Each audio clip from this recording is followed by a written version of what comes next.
সন্ত্রাসীদের বিরুদ্ধে direct action, action, action, direct action. প্রশাসন জবাব দেন, প্রশাসন জবাব চায়। ক্যাম্পাসে হামলা কেন, রাবিতে হামলা কেন, প্রশাসন জবাব চায়। লাঠি শাখা ছাত্র দল, ইয়ার বুকের বল, লাঠি শাখা ছাত্র দল, জালো রে জালো, আগুন জালো। Action, action, direct action.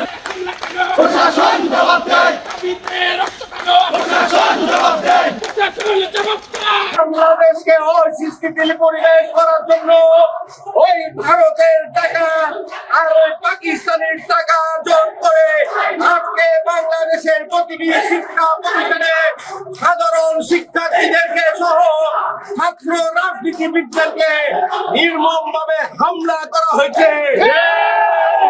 তারা লক্ষ্য করেছেন ছাত্র দলের সাম্যকে নির্মমভাবে কুপিয়ে নিহত করা হয়েছে। কুয়েটে গুপ্ত বাহিনী নির্মমভাবে কুপিয়ে আহত করা হয়েছে। মেধাবী শিক্ষার্থীকে কুপিয়ে আহত করা হয়েছে। আজকের বাংলাদেশ ছাত্র শিবির কর্তৃক রাজশাহী বিশ্ববিদ্যালয়ে